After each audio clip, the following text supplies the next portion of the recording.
What's up, fuckers? Welcome back to the vlog.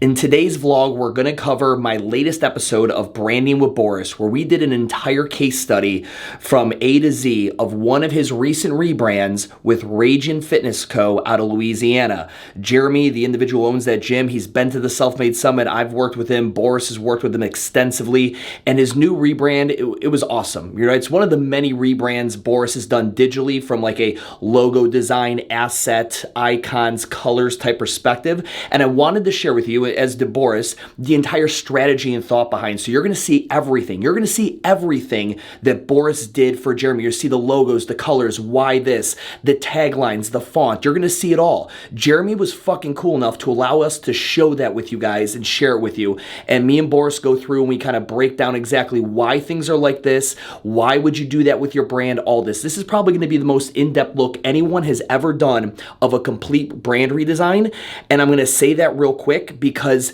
if I catch or hear or whatever, like you fuckers stealing this shit, I obviously can't do anything about it. I will put you on blast and I will make you look like a fucking asshole with this camera on this channel. So please do not be a lazy piece of shit and see something amazing that Jeremy paid good money for, that Boris worked his ass off, and go and fucking steal it. And let me see that you running your taglines with that, you lazy piece of shit. I will fucking find out and you will be exposed. So there's the quick disclaimer, okay? Quick disclaimer. In other news, right now, you guys can see I'm completely gutted this office. We're still in the process of it. It was originally an office used for office-like shit, meetings with my staff, this, that, and the other thing. I'm completely gutting the office, taking the office out, and making this a full-blown podcast studio. We're installing the sound panels all over the place. We're getting the lighting all right. We got all the new podcast gear coming in. And anyway, this is 100% going to be a recording for video and podcast studio here inside of Urban Movement. Super excited about that. I've got a new long-form show coming out that I'm excited to share with you guys. But enough of my bullshit. Let's get into my episode of Branding with Boris, where we go ahead and look at Rebrand Fitness Co. and their entire rebrand. Enjoy. What the fuck, though? What is up, guys? It is Stu. It is What the Fuck Gym Talk, and I have got my man, Boris, for another episode of Branding with Boris. Brother, how the fuck are you? Great, man. Hello, everyone. Good. It's good to be So, back Boris on and I the had a... pod. Wait, what were you saying? So it's just good to be back on the podcast. There's a lot of crazy shit's happened since we last spoke, but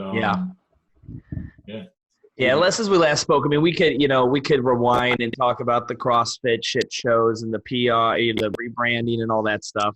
But Boris and I talked, and what we thought would actually be really fucking cool is, which he gets a lot of questions on this. I definitely get a lot of questions. You guys will ping me, be like, all right, well, I really like what he's done for you and OPEX or whatever. Like, but what's it really like? Like, what am I going to get out of this? And it's like, why don't we just sit down and we go ahead and we look at a case study and a gym that you've taken and you've done a rebranding job with them, all their branding assets, logos, design, the theory behind it, the strategy behind it. And I want people to really walk away from this like, holy fuck, it's way more than just a cool logo and colors. There's so much more deeper thought there. And then I want us to highlight, who we're going to highlight here. Jeremy down at Rage and CrossFit. I really want to highlight someone who is, that dude has deep dove into the concept of rebranding and developing his own brand so much. Like, he's the story I tell everybody. He came to the Self-Made Summit after like his appendix burst. Like, he was literally like, they had to take him in for surgery. And they're like, dude, you're not gonna be able to go to your little conference thing in Charlotte. He's like, can I get in 3 days earlier? Because I'm going to this fucking conference. So he showed up. He couldn't do any of the microgym crawl. He couldn't go to any of the gyms and work out because his shit was all stitched up. And he went and took it and he started working with you. And I've had a chance to work with him. And his new thing is great. And I'm really optimistic about it. And I think it'd be cool to tell that story. Yeah, man. Jeremy's one of these guys. Like, when I first spoke to him and he started telling me this appendix story, I was like, what is wrong with this guy? But I'm like, that's dedication, right? And like, when I first spoke to Jeremy, it was like the passion was like off the charts, right? About like what he's already created with like Rage and CrossFit. And his whole thing when he came to me was, look, man, like I can serve more people if I'm not a CrossFit gym. And this is before all the Greg Glassman bullshit and like all the craziness and people leaving CrossFit and all that sort of stuff. Like for Jeremy, it was really about, you know, owning his own brand and like building a legacy that's his own, and creating something bigger to serve people. And yeah, man, he's just that dude who's like, well, let's get it done. And I love that about him. So yeah, I know you had experience working with him, so you would have felt that too. Oh yeah, 100%. And now, like, and so he's not only the passion of all that, but he's been in. He's a 10. I think he's 10 years in the game. Like, he's OG. Like, which is, that's generally the mind. That's one of the harder mindsets and beliefs to break, is the OG CrossFit affiliate who's like, nope, I'm sticking with this. And not that there's anything wrong with it. He just had bigger plans for his brand, and he wasn't going to allow what was comfortable and what he knew and what he was romantic about handicap him.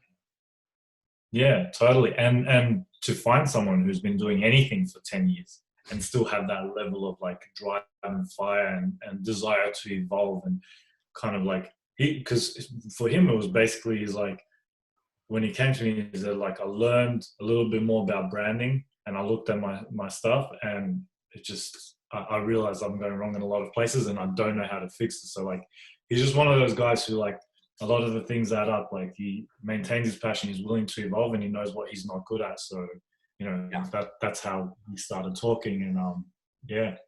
So and it also helps he's a local celebrity, because he's a doppelganger of Drew Brees, and he caught all this local virality because he goes to the games and he got to meet Drew Brees. There was a whole fucking news segment on him. Sports Center covered it.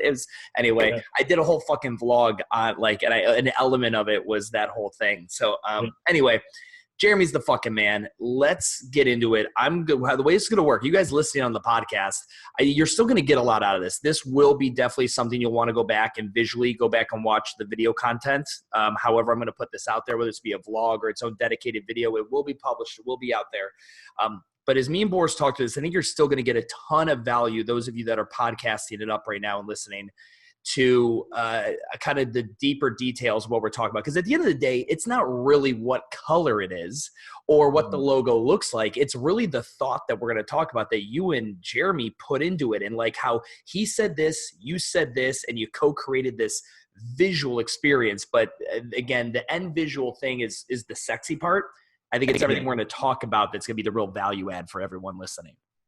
Yeah, totally. And I'm glad you said co-create, because like, you can tell me, make me a logo for my gym and create a brand for me. And until I understand what it is that makes you special, what it is that like you get up for in the morning, and who those people are, like, I can't create anything. I mean, I can make something that looks good, you know, on the surface, but this stuff needs to resonate deeply. So like, everything about the branding is about evoking an emotional response from the audience. So yeah, that's what we'll be talking a lot about. So, you know, whether you're watching, if you're watching, it's better, but if you're listening, you'll still get a lot out of it for sure.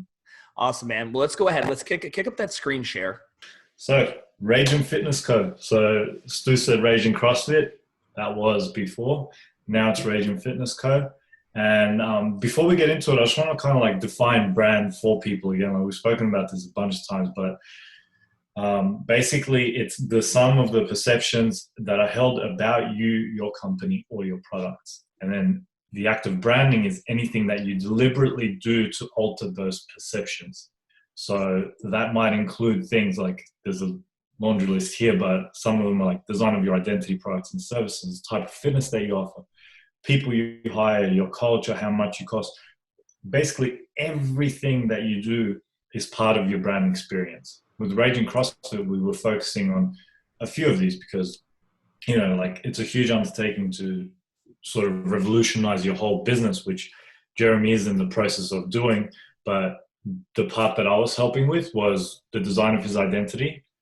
He was evolving the type of fitness that he offered, which was part of the reason for rebranding, the culture and how that's represented, this customer service you provide, because branding is a part of that, online presence, events that he puts on, and the voice and messaging that goes out there. So anything that is in your business that anyone has any relation to, anything that your customer sees, hears, or like relates to, is part of the brand experience. So that's a good thing to keep in mind. One thing I want to harp on while you're going over this. So in here, Boris has got all these different elements of branding, right? And one of the big things of branding, which I think a lot of people don't realize, your current clientele is they're a great extension of your branding, and sometimes that extension of your branding can be rogue. It can, like, it's out there. They're great customers. They love you. They'll pay you every month on time. But you really don't want them out there branding for you. Like, if you had your pick, you'd be like, oh God, I really hope no prospective clients run into that one client. And and I see this in the CrossFit world a ton. And generally it's because a gym owner is a hobbyist in the beginning. He creates friends who happen to pay for this gym membership. And then those friends have a very skewed lens. They don't look at the gym like customers and transactional relationships like we want them to. They're going to talk about it like it's their buddy who has a really cool clubhouse with barbells. And then that talk at the bar, the coffee shop, the cocktail party, at work, it comes off completely fucked up in a bad brand message to a prospect who is looking for a transactional relationship. Most people weren't looking for besties and friends. And I know we all love to fucking jerk off the community, but I think one thing everyone's got to really think of, your current clients are your largest extension of brands. It's like having a bunch of unpaid 1099 workers running amok out there, potentially talking about you at any given second of the day. And if you've got a pocket of them that are saying shit that you're like, yeah, that does not fit with the culture and what I want, you really need to bring them in, say, you guys are brand ambassadors for me. And I would love if you would say things like this when people ask that question. When people ask what it is we do here, use this language. I had to do that at Urban Movement a ton. I had to make sure they didn't say, well, it's like CrossFit, but it's not like, because that was not helping me at all. So we had to educate people on how to speak. So again, I didn't want to hijack the breakdown, but guys, your customers, your current ones, the OGs that you love and the brand new guy 2 weeks ago, they are all huge brand representatives. You need to arm them with the right words to explain what the fuck it is you do, who you are, and with the service you provide. Yeah, man. Well said. And this is why, like, branding's not an exercise to get people in and you're like, got them. And now they pay me every month and it's all good. Like, branding keeps going, and branding and marketing to the people that are currently in your gym is super important, because it does frame that conversation that they have with people, so that, it's not, oh yeah, my friend Jeremy, like, oh, he'll write you a nutrition plan. He'll do it all. Like, before you know it, like, they're introducing you as a friend, like, date this guy. You know what I mean? Like, that's not what it's about. What's the professional service you offer and who's it for? So the more that you speak to your clients about that, the better. Getting into Jeremy, like, Jeremy is the client. Rage and Fitness Co. is the brand. It was formerly Rage and CrossFit. And I have some of these photos. There's a picture of Jeremy with Drew Brees. This was right around the time that I started talking to Jeremy. It was the whole, like, official Not Drew Brees Instagram account came out, and he was going to the games and stuff, and he just kind of caught fire locally, which was really cool. But at the core of it, he's a business owner. He's got 3 daughters, wife, and he's just like a real family man. And what I really loved when I talked to him was his approach to the whole thing. So he's kind of aspiration for me in a sense. Like, he's managing to do everything and he seems to be doing it well, but he's very open and honest about how it is.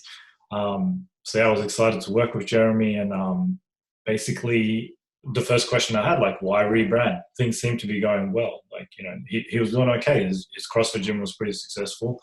But he found that CrossFit was intimidating to people. He said, like, I'm convinced, and I've heard from people, and these are 2 important distinctions. He's actually gone out and asked people if they would train at his gym if it wasn't a CrossFit gym. And people were like, yes, it is. So, like, don't just always go off your own assumptions. He actually went out and found out. So they identified with him. They just didn't like what he was serving. Exactly. They were like, I know you're saying it's safe and it's all good, but for me, it's just not for me. I can't see myself doing CrossFit. So that was one of the things. He knew he could get a whole bunch more people in if it wasn't a CrossFit gym. He wanted to expand the class offerings. He didn't just want to offer CrossFit. They have a program called FlyFit, which is like, think it's 45 minutes, like a quick cardio class. And they just wanted to expand. More than anything, he wanted to own his own brand so that, you know, you kind of like Master of Your Own Destiny. All of this stuff really came to bear in the last few months, with a lot of people exiting CrossFit and that sort of thing, the importance of owning your own brand. And if you have ambitions, like whether you want to franchise or you want to create something that you can sell, it becomes problematic. We've spoken about that before. If you're a CrossFit brand, then, you know, part of that, there's copyright issues and all that sort of stuff. But basically, he just wanted to own his own thing. And his current brand was really inconsistent. So he was very upfront that, like, they'd had a million logos, they'd had a million different ways of doing things and things looking, and none of it was consistent. So that was what he wanted to address with this rebrand. And for those of you listening, you won't be able to see this, but this is a slide fucking of like what was. This is a fucking dumpster fire right here. What we're looking at. So this is crazy. Like, in the top left, we have his first logo from 2010, and it's classic CrossFit, like murder scene. It looks like something out of a true crime documentary. I'm going to be the descriptor here. It is a silhouette of a black silhouette of a guy sprinting into blood red, like splattered blood paint red that says Ragin' CrossFit in it. He literally looks like he's running into his own future demise and blown out rotator cuff. He has no idea where he's running to, but it's going to involve a blown out rotator cuff from his butterfly pull-ups is exactly where he's running. Yeah, you did the descriptions, man. You're better at it. Then he has like a second logo, and then the latest logo is on the right hand side, which has a decent font. It's about Louisiana. It's got the state silhouette, and it's not bad. It has a nice picture of the community in the background, and this is like classic CrossFit where I used to work in like 2014. His second logo here, my favorite thing is the address, 815 Cajun Dome Boulevard. It almost sounds like that's what I would, if I was making fun of his logo, I'd be like, where are you located in Louisiana? Cajun Dome Boulevard. It sounds made up. That's like the most Louisiana fucking street name I've ever heard. Cajun Dome Boulevard. But you know what? That'll come to bear, man. Because a big part of this is that, like, that Cajun pride and everything like that. Cajun, the bayou, and you can see it here in the third iteration. He tried bringing the shape of the state into the logo, and he realized he needed to have some hyper local pride, you know. And again, if you're planning to be a one of one, you know, in your area, you just got to be super hyper local. And, you know, anytime we put anything NC, like Charlotte related, on a shirt for Urban Movement, it fucking sells. It does great. Like, people love their local pride. So I love the progression here. He definitely got better, like most gym owners do. The early stages were just like ghastly, myself included, with everything. And it's just so fun to see that evolution. I love it. Like, looking back at that stuff, because I'm like, I know where you came from. And like, it's literally as he's learned about branding, his social media, I have nothing nice to say about because it's like, it was just, if you go into Canva and every single day you pick a new template with brand new fonts, colors, and everything, and just put your picture in it, that's what Jeremy's social media looked like. Yeah. The only thing that was consistent was that it was actually being posted. Because he was using it like a lot of gyms, and I'm super anti this for gyms. Remember, guys, in my opinion, social media is a channel for prospects, not for customers. Customers will engage and like it, but you have them on site to create deeper bonds, relationship, and communication with. Your social media is meant to reach those that you don't have those relationships with yet. And what Jeremy did is what a lot of CrossFit gyms do. He posts the workout of the day, like he's CrossFit.com in 2006. But we all saw that, and Jeremy's an OG CrossFit guy. He saw that work for CrossFit.com, creating a community. So he mimicked it, like myself included. I did that in the early days. So yeah, this, I'm excited when we get to like the future of his social media, because this just needs to die. This needs to die, go in a time capsule, and he buries it on fucking Cajun Dome Boulevard and digs it up in 20 years and laughs at it. I'm sure he will. We'll get back to this. So the other question I had, like, what makes it special, and like, what's this brand going to be about? And you know, Jeremy spoke about community, not within the gym, not people who hang out and work out together and like that.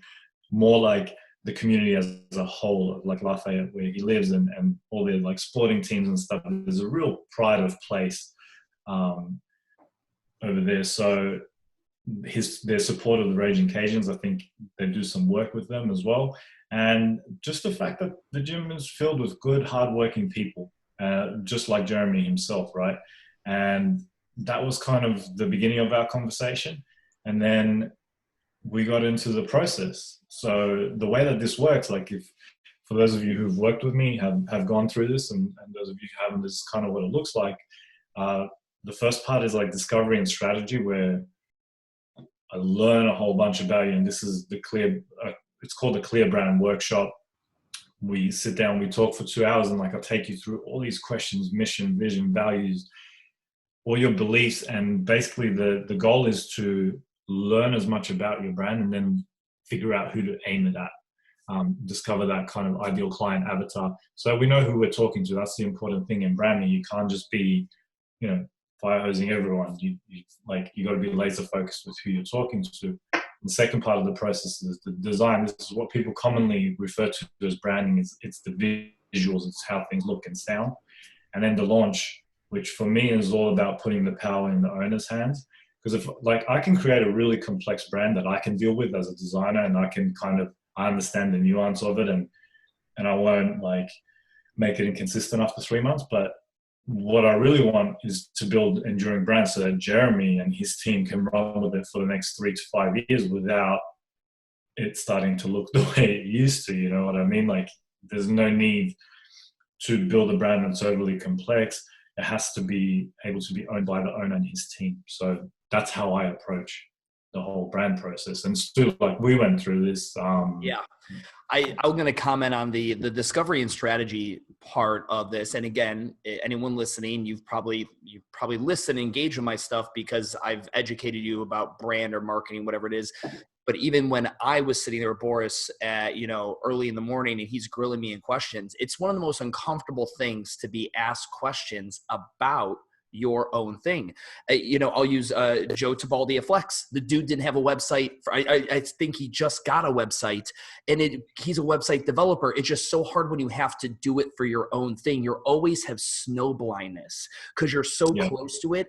It's the hardest thing to back away from and give a different kind of branding kind of discussion to. And it helps having someone like Boris, who is simply a third party looking at it with his education and background, and is able to just poke like the right embers of the fire and just get that thing blazing strong. And next thing you know, you're having this conversation with Boris and shit's coming out of your mouth, and you guys are having discussions of stuff that have always been little nuggets in your head, but they never became like it was a gas or a liquid. It becomes a solid. And that's what I really felt happen with my discovery and strategy mission and the Clear Brand Workshop working with you, was they just took these little things, they just allowed them to become a solid and take shape in life. It's awesome, man. I'm glad, because oftentimes it's all these things are uncovered through conversation. Like, we're all busy, right? When do you ever get to sit down with someone who knows what they're talking about for 2 or 3 hours and just like ask them to your brain? Like, they're going to talk about themselves. They don't care. Like, no one's going to give you that time of the day. So like, when you sit down for that purpose alone, all those things that have kind of been percolating, and all of those things that you're like, oh man, I saw that thing, and like I kind of have that here, but I can't really put my finger on. All the stuff that's like at the tip of your tongue tends to come out in these conversations. And I just kind of sit there, I take notes, I record everything, and then look back on it and try to uncover those deeper elements of your brand and your business that might seem trivial, but they're actually the really big things. People think that the big things are like, what are our classes like? It's really, how do you make people feel? And that's what tends to come out. Yeah. Next up is, like, this was Jeremy's mission. So I'll just go over this next bit fairly quickly. But basically his mission was to build a place where those who've never belonged feel completely accepted and everyone's encouraged to be their best. Now, this was, usually the answer tends to be something like, bring functional fitness to everyone or something along those lines. But for Jeremy, it was really about inclusivity and belonging. And, anyone who's an outcast feels really at home there. So that was a really big kind of light bulb moment for me. I was like, this is really interesting. This is going to be a different kind of brand for this guy. Their values were to keep it clean. They're a family place, so like language, and it still would get fired in 30 minutes basically. Clean language, clean music, everything. It's like a real wholesome family vibe.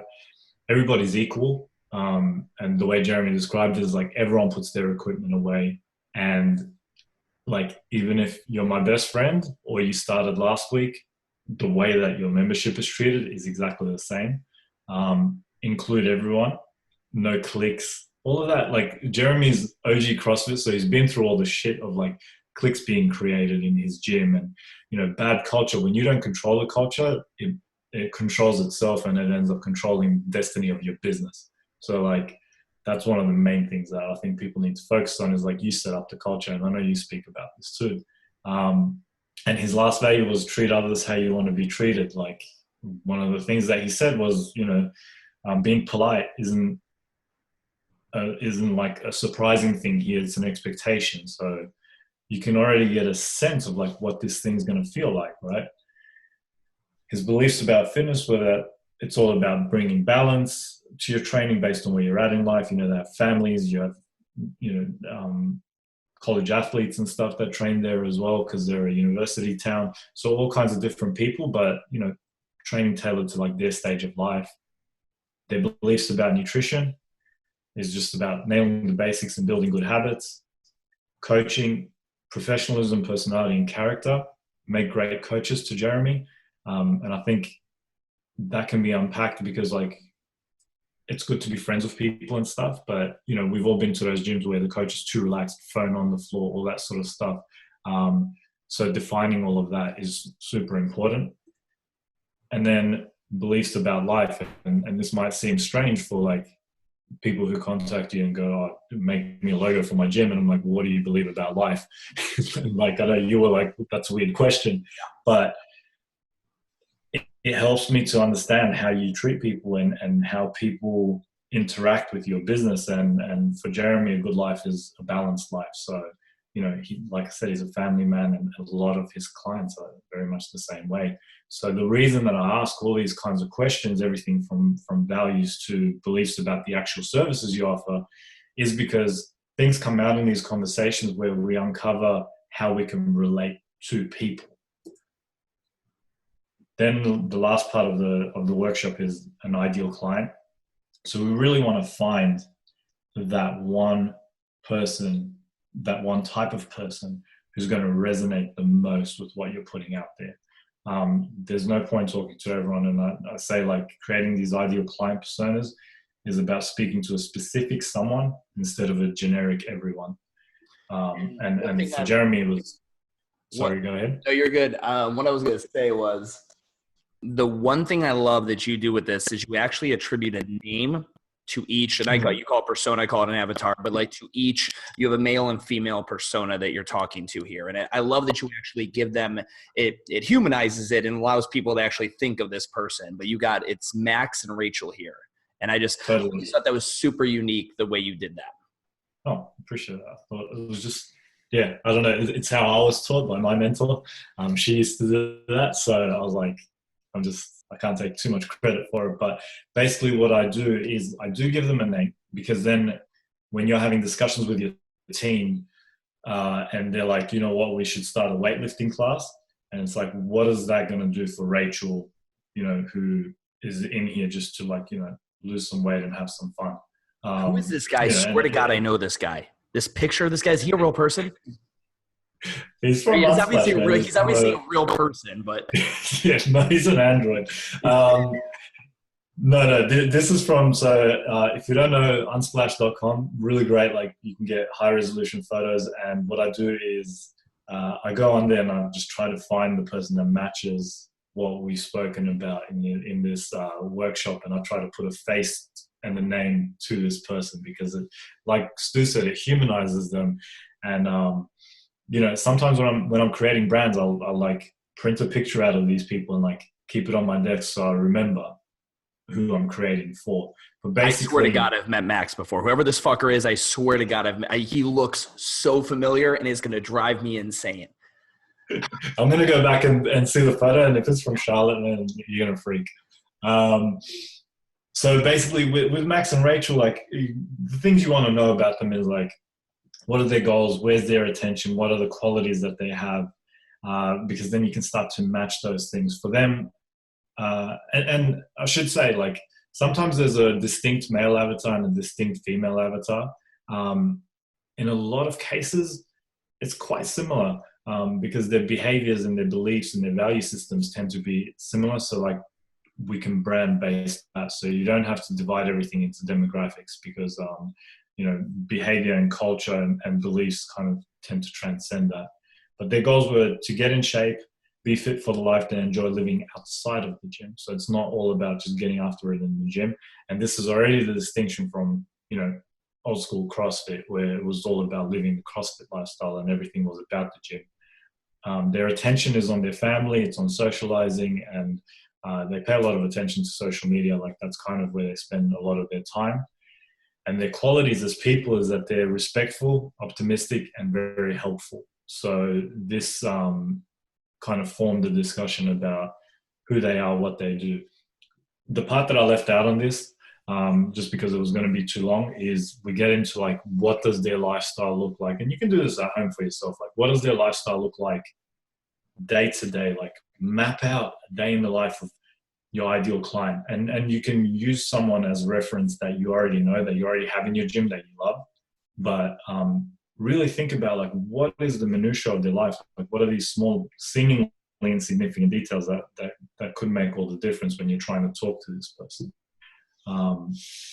We uncovered some of their pain points as well. So with pain points, it's interesting to have that conversation because it surfaces problems that you can then create the solution to. And that's what, like, people aren't coming to you because, you have the nicest fit out in town of a gym. They're coming to solve a problem. That's essentially what we try to do with branding, is answer the problem of someone who you can actually help. Basically, for them, they're struggling to get into shape they like. They can't find the guide that they trust. Trust was an important thing. We want to build trust through the brand. A lot of them, Jeremy said, were new in town, and they wanted to meet people and they didn't know anyone there. They felt invisible at other gyms, and they wanted to move safely. So, some of you guys might be hearing a lot of your ideal clients in this persona or avatar. But then we created like a list of what can you do. The first thing was, like, obviously remove CrossFit from the name to attract people who've been discouraged by the baggage and the intimidation factor. But there were a few other things, like teaming up with local businesses, creating a welcome to town page on the website, lists, best restaurants, grocery stores, barbershops. I love that, by the way. I love that. I think that's amazing. I think it's such a great play. I love it because, and it works, because I did it with Melissa from Opex Cura, and she's like in San Mateo, California, and we did this for her, and she has like all her favorite coffee shops and has a little like tip as well, like, order this off the menu. So it's really about being part of the community and not just saying, like, because when people say, like, I want to be a leader in health and fitness in our community, oftentimes what they're really saying is, I want everyone to come to me for fitness and pay me money. But to actually be involved and hype up other local businesses and stuff like that is a big play. And Jeremy took this and ran with it. And I'll talk about that a little later, but they have a really interesting campaign that I know everyone's going to steal. So the plan off the back of this. So, like, this is a process that takes about at least a month, this first strategy piece, and I call it like the work before the work. It's the stuff that no one sees. People see the end result, but this is what sets the foundation for it all. So the plan is really to speak to the emotional side of the ideal client, communicate Lafayette pride, and create a welcoming attitude. So the next part of this is I go out and I hunt for inspiration. I look at blogs, I look at other gyms, I look at competition and everything, and try to kind of put together a bit of a mood board of, like, what's going to represent this gym and the people in it accurately, and B, what's going to be attractive to that ideal client. So this was like my first mood board.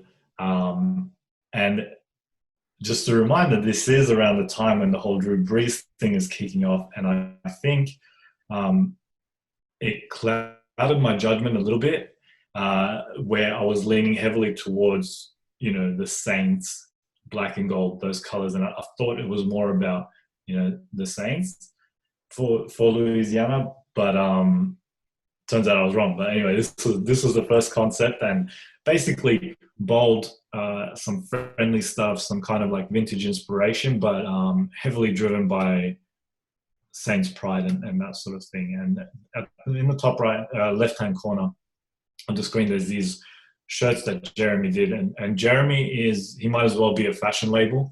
But when I was looking through his Instagram, there were like at least 20 Raging shirts with 20 different Raging logos on them. If that's done under a system and a structure, there's nothing wrong with that, because it'll all kind of still look like a family. But this stuff just looked all over the place. But I really did love this like Louisiana outline map and this black and gold shirt. So that's what inspired. What I love is you're talking. So in Microgym University, with the clients I work with, I tell everybody have an inspo folder. Just an album on your phone, like with your camera, there's an album, and you take screenshots or real photos or videos of shit you see in life that you're like, oh, I just like the way they did that, or I like the way the font's positioned, or that's a neat logo, or that's a clever sign. And you create an awesome, like I've got a running one. I probably have 400 fucking images in it, and of different things I've seen that just, I thought I stopped. Right. As a consumer, I wasn't out looking for inspiration. I was going about life, and I bumped into something in life that I was like, oh, fuck, that's pretty fucking clever. Let me just get a picture of that. And then, later on at night with a whiskey and a J, I can sit around and just look through that inspo folder and think to myself, cool, what can I pull from here? What is it that I like? And that's essentially what you do here with your clients. I remember the one that we did, and a great tip for everyone here, have an inspo for inspiration folder or album in your camera phone, and just have that shit and take photos in real life and digitally screenshots of things that excite you. 100%. And I have one on my phone. I have one on my computer because, like the other day I was on someone's website, and how everyone has the social media icons. Everyone's got the Facebook icon, the Instagram icon. This dude just had a circle, and it was in the Instagram gradient, in the Instagram color, and a circle in blue for Facebook. And I'm like, that's clever. Yeah. He didn't like bow down to the standard logo like we all do. He just did, because the colors are the brand's so strong that we all see the colors, and we associate it with the platform. Exactly. And he elevated it to a point where the person who recognizes that feels a little bit good about themselves, because I can be like, I'm smart, I know what that is, and it's like just a gimme.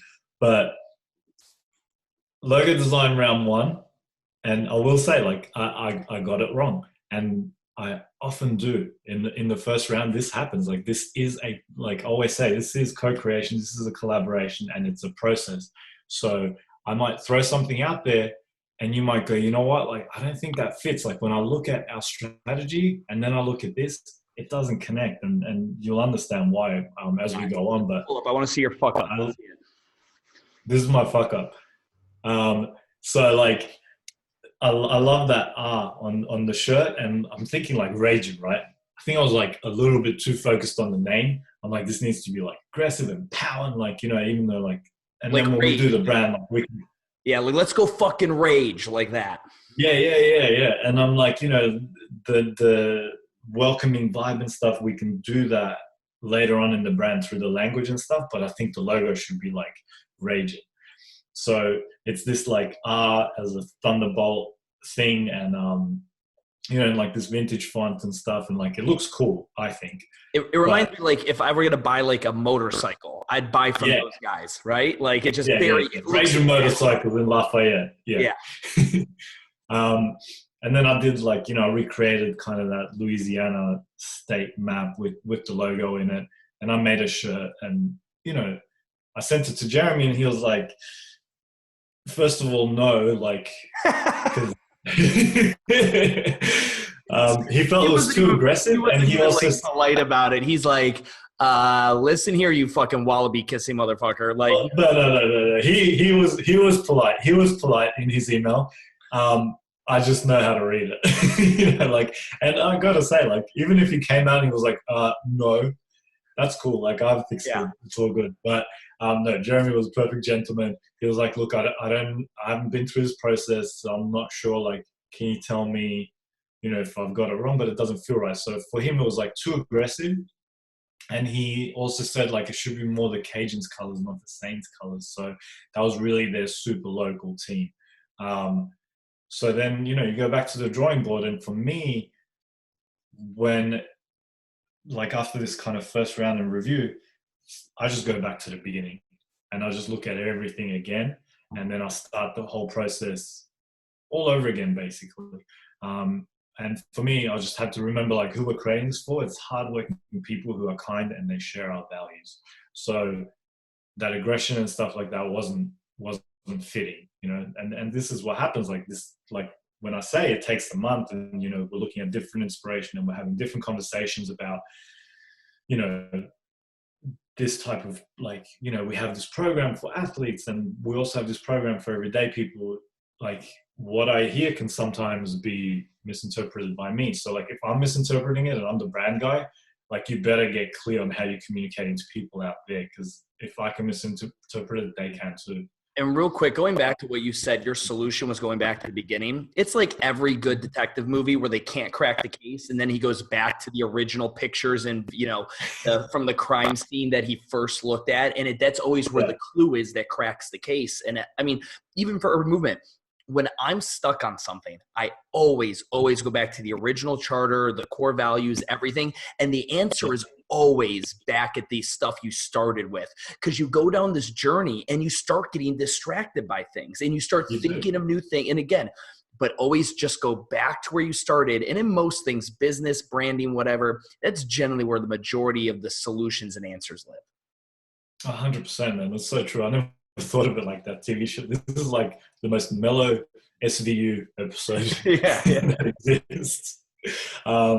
So yeah, it was just coming back to that, and then I created a new mood board, and you know I brought some of those colors in, like I had, you know, Raging Cajuns in there, and I realized it would have to be a lot more of this like throwback, you know, 1950s like hand painted signage and stuff, like this kind of handmade, handcrafted vibe. And it's interesting actually. There's like 3 photos of people training at Raging, and they have 3 different Raging shirts on, so to prove my point. But basically, I realized that it needed to be a whole lot friendlier and take the aggression out of it and bring the welcoming attitude. And this is the logo that we came up with. Now, it's based on a nice geometric but rounded font that's quite friendly. So when you round corners and stuff, it adds a friendly vibe. And I just kind of made it so it creates its own box, and so it can really stand on its own. Like you don't always have to have an icon to make something stand out. Like Urban Movement doesn't have an icon either. You have the box around it. You know, a lot of the best brands, when you start looking around, and brands that you love, where you're like, man, I love that. It looks so clean. But for my logo, I want a guy snatching a barbell. Like, you know, this is what happens to us. We try to over-explain through the logo, but just remember that with the logo, you're just trying to evoke an emotion. And this was it for Rebrand. And I love this. So if we're just looking at it as a non, you know, design, visual creation brand expert like Boris, I look at this and my feelings as, because I, you know, looking at the first one, looking at this, it's much cleaner. It doesn't look extra like that R did with the Thunderbolt originally. But the nice thing that I love is that you have the tail of the R and the tail of the N in Raging. They're wild enough, like they're creating the box around it to where there is a little bit of umph there. Like I feel like Raging can't be in soft cursive, right? No. It's got to have some flair to it, and I think you nailed it. That the way that R is done, and then how it connects with the N gives it just enough. Everything else looks super clean. I thought, what a great recovery in the second half. You did great. Justin, man, you got to call an audible, man. Yeah, exactly. And then the colors, like, so Cajuns are like red and orange, and the Saints are black and gold. And I'm like, what if I combine those two? Because I don't want to just rip off a football team's colors, right? Like, you still have to create something unique that's going to speak to your audience. I don't recommend for people when you're doing your branding, like just go to the local sporting team and rip off their colors. That's not the play. The reason it was the right play for this is because people are so proud, and because Jeremy looks like Drew Brees so much that like there's already that little bit of like micro fame. If you have that in your pocket, use it. But yeah, so I kind of combined what people love, all of it, into this thing, and it came out with this like really nice color scheme of like this deep red and this really nice gold. And then comes the other real work, which is the brand identity. So a lot of people kind of do the logo and they stop, which is Jeremy's previous attempts were like, he had a logo and then he just went wild with whatever template there was on camera that day. So the brand identity is where we start to form things like colors. And I had 4 colors for him, but we identified that the red and the gold were going to be the main ones. And when it comes to branding, the fewer colors you have, the easier it is to create that consistency. The more colors you're playing with, the more complexity you're also playing with. So it's something to keep in mind. Do you typically recommend a palette of 2 main colors and 2 main fonts? I mean, I know it's hard to generalize that kind of a recommendation, but. I usually like 2 base colors and at least 1 like neutral color. So like you might have, like here he has a red and a gold. We have a gray or like a slate kind of color that can be the neutral that you can use for backgrounds and stuff to kind of like just add a little bit of harmony. And then 1 highlight color, he has the orange, which is very rarely used, but I would say, you know, use your main color about 60% of the time, your secondary color about 30% of the time, and then the other 2 like 5% of the time, just to evoke kind of accents and highlights. But fonts, no more than 3, I usually say. Like it's too much to handle. But the main font for him for the heading is the same font that I used in the logo. That's not always the play to make, but for him it is, because the font is so homely and wholesome and friendly that I think it's the perfect fit. A nice clean font for the body copy that's easy to read. And then there's also this script that comes alive in the culture kit, which is the next part, which the culture kit I want to talk a little bit about. This is the stuff that you see from SoulCycle, from Berries, from Lululemon, from your local coffee shop, that you're like, oh man, that's great branding. The logo is nowhere to be seen on it, right? This is Sweat Local with Urban Movement. This is like, you know, probably the best workout in Charlotte. Like, these are the things that connect people emotionally to the brand without you needing the logo on it. Like, branding used to be easy, bro. Like, it used to be create a logo, pick a font and a color, and stick it on newsletters, on letterheads, and with compliment slips, because that was a thing. And that was basically branding. Now it has to resonate on a fucking coaster and a hat, and it's got to be on a wall somewhere. And where the hell is it going to be on the bag that the coffee muffins come in? Like, it's just got to be, Yeah, you got to think about shit like, what's the sticker on the bathroom mirror going to say in the gym when people are taking a selfie? Like, these are things you have to think about. And if part of your business is selling merchandise or offering events and stuff like that, there's only so many ways you can stick the logo on a shirt before people like, I already have 3 Raging Fitness Co shirts or like Urban Movement shirts. I need something different. So this gives you the chance.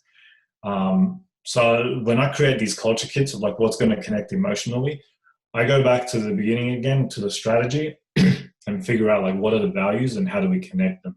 This is so Jeremy, good. This is so good.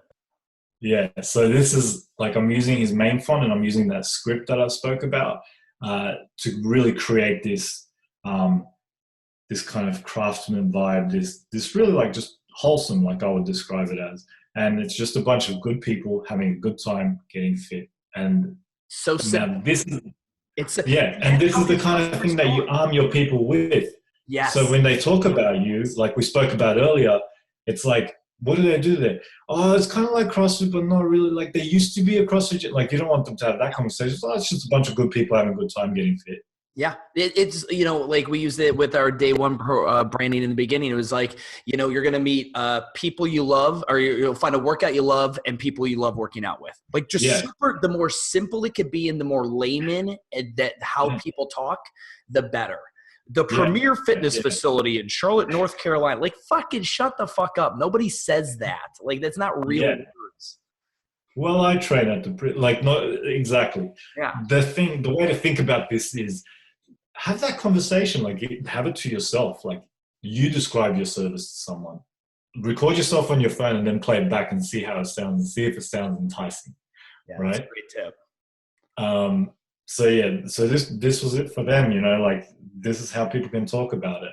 How do we communicate that? Keep it clean, value. Families are our heartbeat. Please keep it clean. Words, beats, and space. So like, already, you know, in a very nice way, you're setting expectations of people, because, you know, you can have a bunch of adults walk into a gym and there's a wall of rules and they're like, the fuck, I'm not 7. Yeah. You know, but you put this on the wall and they're like, yeah, man, I want to be a part of this. You know, because like it matters to me as well. Because culture dictates the community. You control the culture, and then the community, regardless of who's in it, is correct. Whereas most CrossFit gyms are like, my community is awesome. And what they're talking about is they're talking about a handful of people they know by name because they went to their bar mitzvah and the wedding and they see them on the weekends. Community should be, it does not matter who's in it. It should be the same community all the time, because community is not people. It's just any group of individuals who have raised their hand and said, I agree with the culture here. I like the culture here. I will help pronounce and push forward the culture here. That is the community. It's not individual. Yeah. I like what you said, man, that you build the culture and the community follows it. Because otherwise, the community builds the culture. Correct, 100%.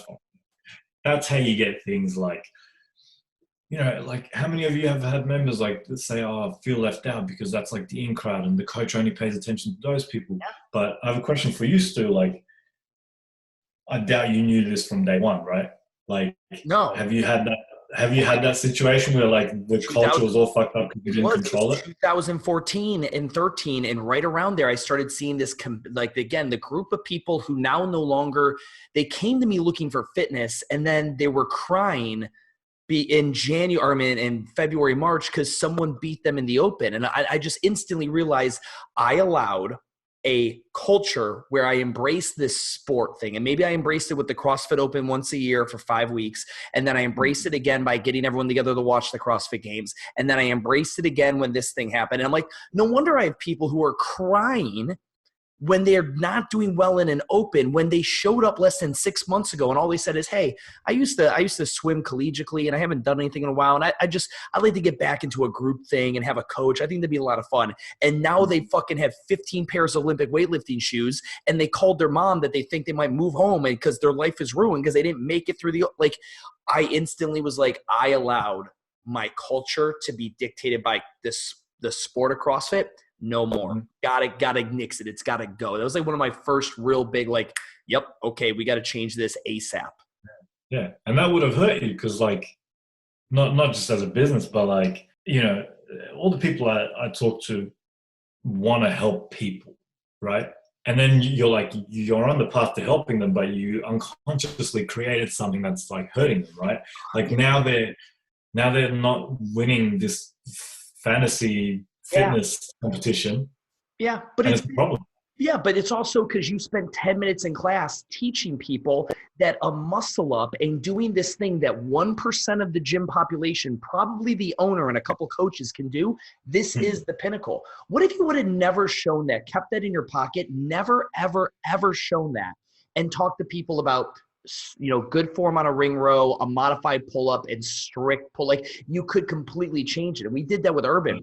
Like, now it's so funny. We just released, we didn't even talk about this beforehand. I got to send you a link to the movement service announcements. I have MSAs now, movement service announcements, where we talk about our progression of fitness and some of the exercises we do and why we do them that way. And it's just like, I think about if I would have had this mentality in 2012, 13, like, things would have been a lot different, but I had to lose a lot of clients, lose a lot of money, and learn it the hard way.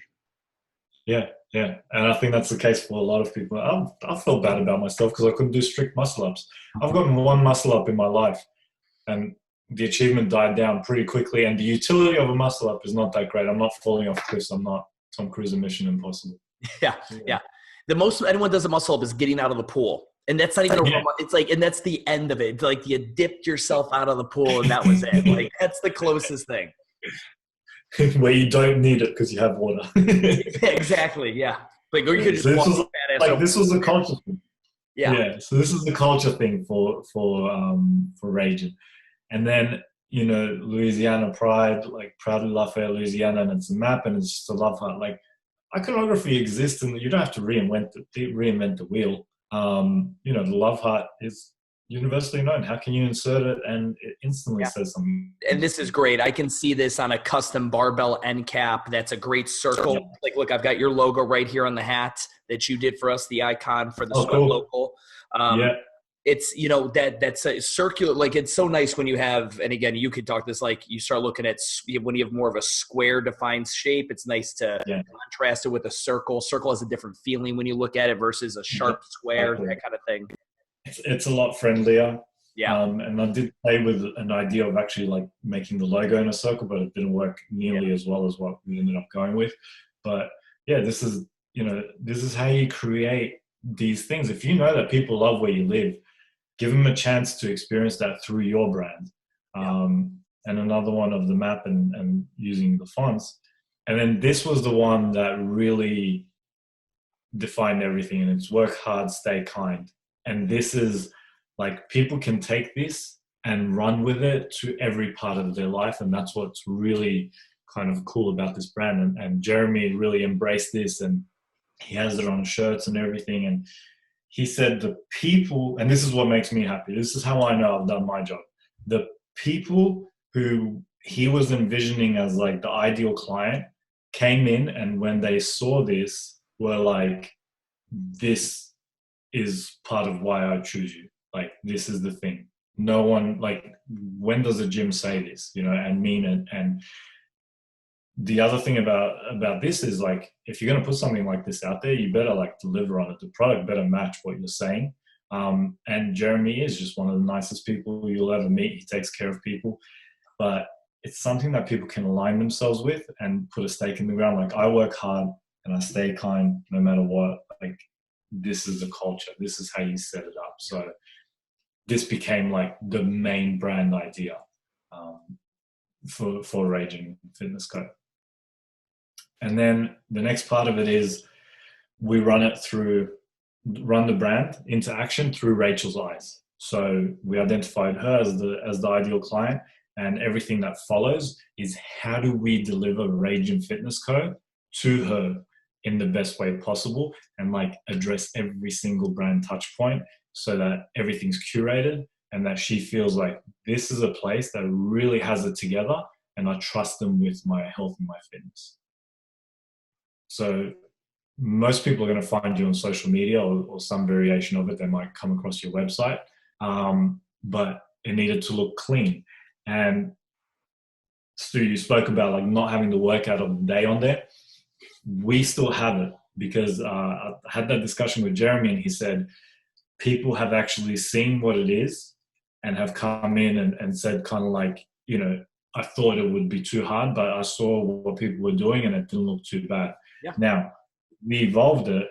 Sorry, this is their Instagram now. Yep, it looks great. Before. So like, it's really nice shape. Jeremy has 2 new people, Nick and Ashley, on his team, and they do a phenomenal job at the social media. And you can see top left, Jeremy's coaching. He's wearing work hard, stay kind shirt, and it looks good. It fits in. Yeah, no, this looks great. And again, like going back to, Jeremy, and what we're looking at here is just a very good, clean, these social media templates that Boris creates for his clients. We have them at Urban, and again, at the end of the day, it's got to be your style. I could sit here and be like, I could have 1,000 reasons why I don't think you should do it. But at the end of the day, nobody knows your brand better than you. Not my ass, nobody.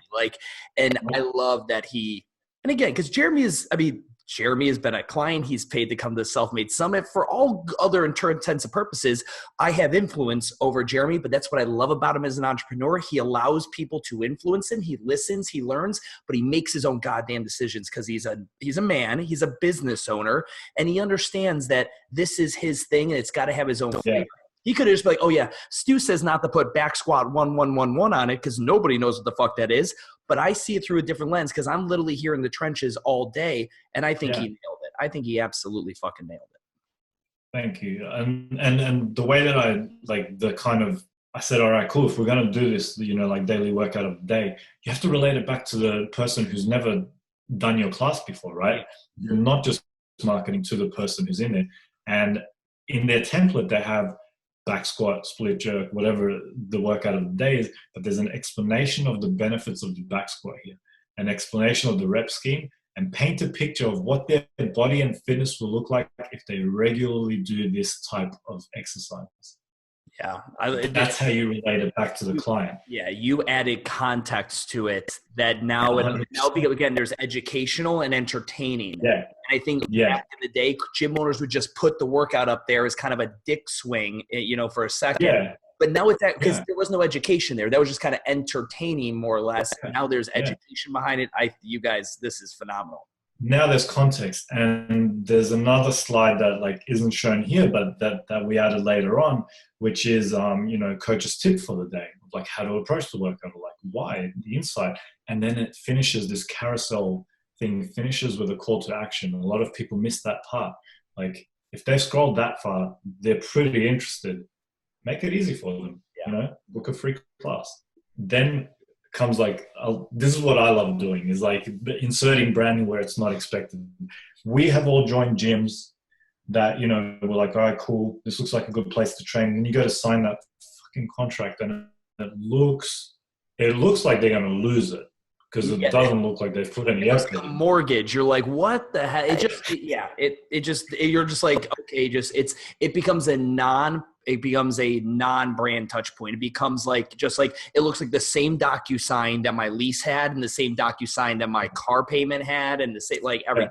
Yeah, exactly. And I like flipping that on its head and being like, this is also a part of the brand experience. Like, you're signing a contract, thank you for trusting us with your health and fitness. Here's this beautiful thing. Sign it, it's part of the experience. So that's for the contract. It's the same for the waiver, and they're color coded so that, when your front desk person is really busy, they just reach for the red one and they reach for the gold one. They don't have to think too hard about it. They don't have to do any reading. And I love, because right now we have these, and these are paper assets, right? And I think everyone listening or to the watching, whatever it is going to be like, paper, I do everything digitally. Here's the deal. You can obviously have both. You can 100% have this exact template and have a digital DocuSign. You could.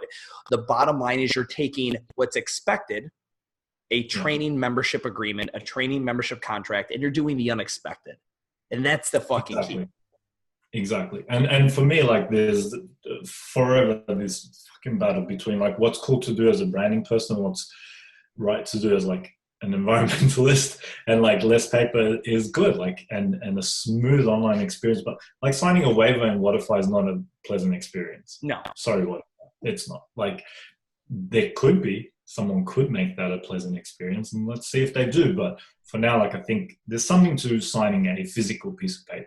And then the other thing is, who sends mail anymore, right? But I think you should send a welcome letter to this person so they receive it in the mail, after they've already signed up, and it's just tells them a little bit about it, just hand signed, and it's just nice. It's just nice to get mail that isn't a bill or junk mail anymore, right? So that's it's all about, like you said, the unexpected. Add delight where it's unexpected.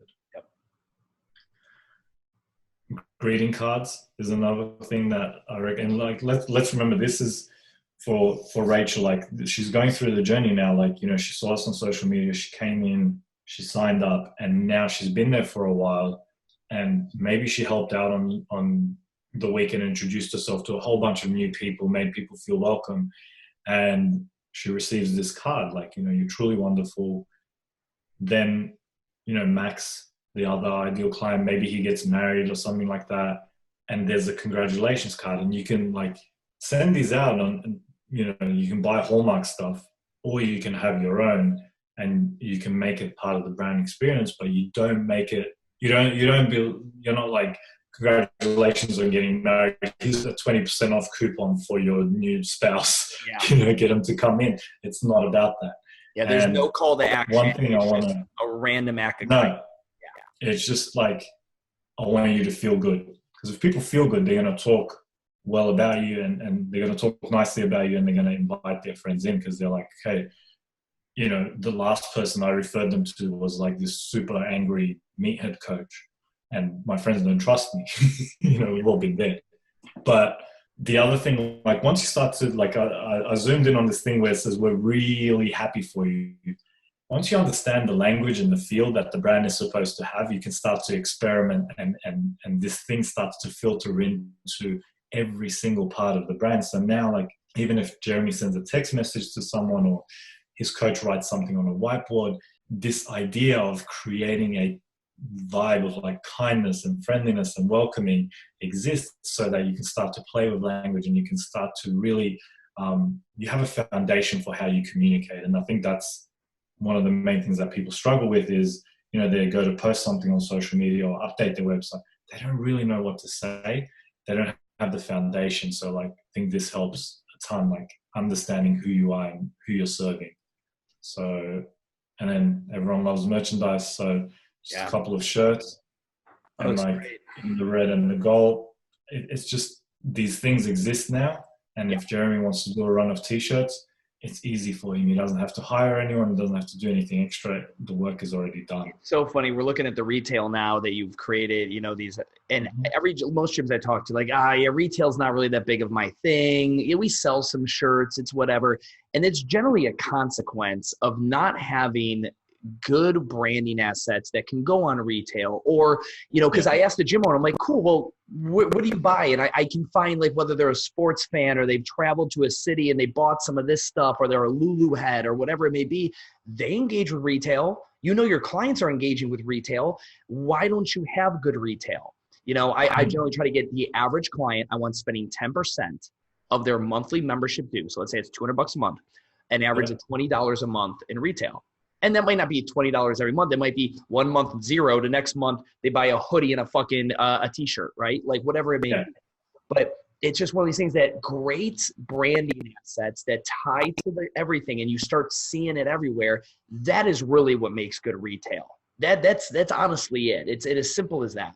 Yeah, I think it's like the money's there to be made. Right? Sure. Like, if you do, and especially if you invest in branding, like, use it.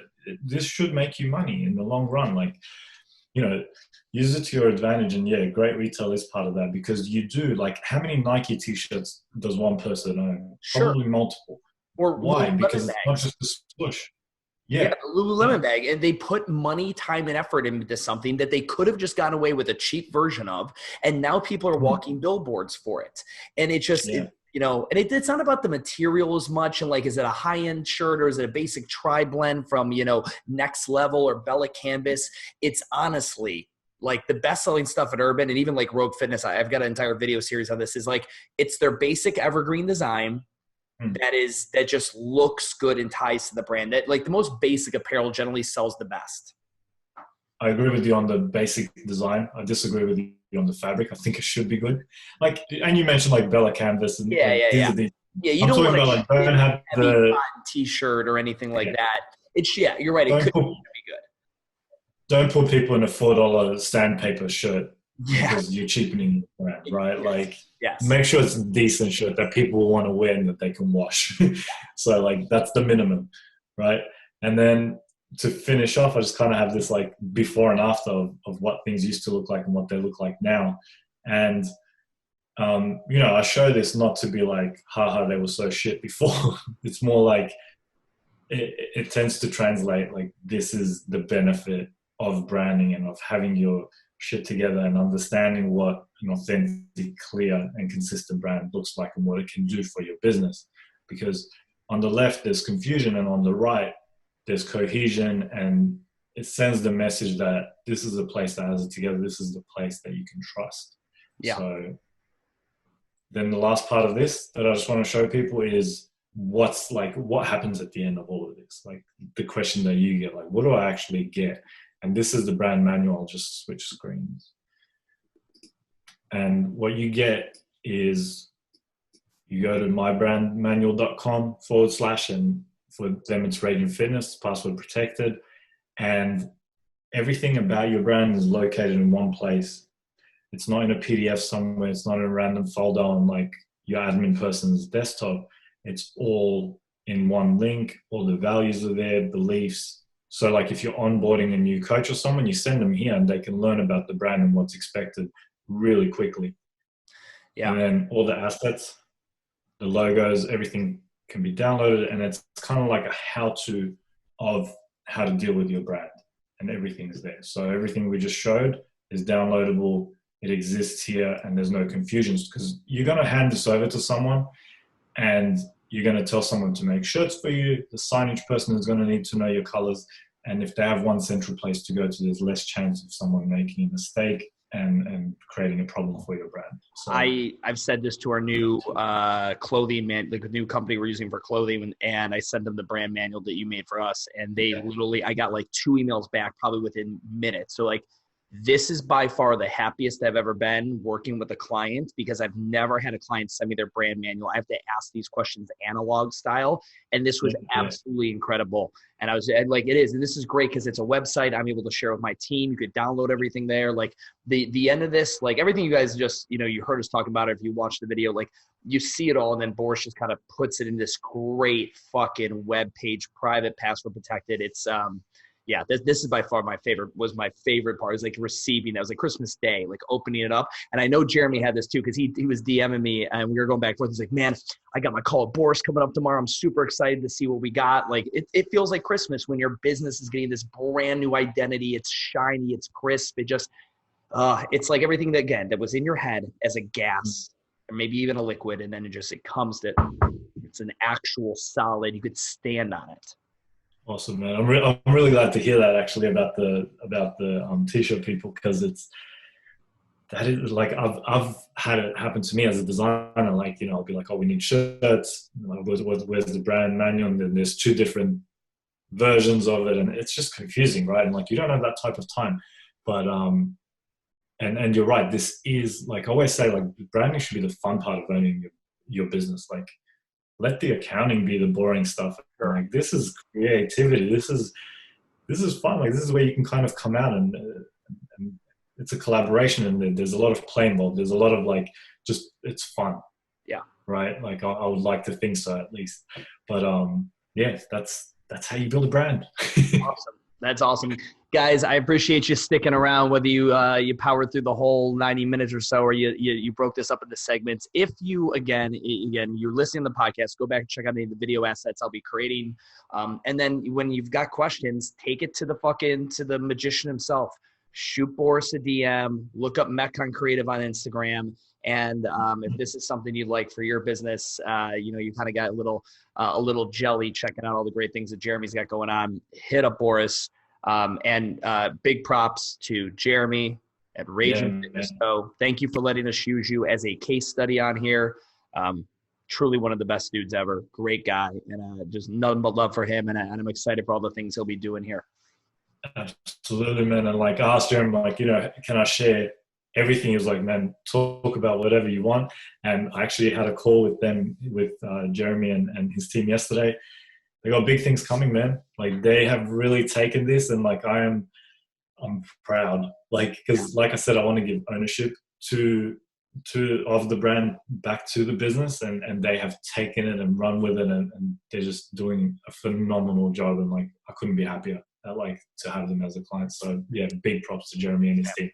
And now my WTF part. If I swear to God, I'm going to go set my Google scrape alerts, and I swear on everything that's fucking holy, if I find any of you cocksuckers grabbing this stuff and running, ripping this off blatantly, and I find it on your website or your social media, you will be exposed in a video. I will literally eat your soul out of your ass. I will fucking eat your soul out of your ass. Do not do that, you lazy fucks. Book a call with Boris. And I just want to make sure we put the disclaimer on there at the end. I was like saving that for the end. That's what happened. You know, you're going to put this stuff out and someone's going to just be like, oh, fuck yeah, work hard, be kind. And you're going to see it on 4 other gym stuff, and I will hunt them down.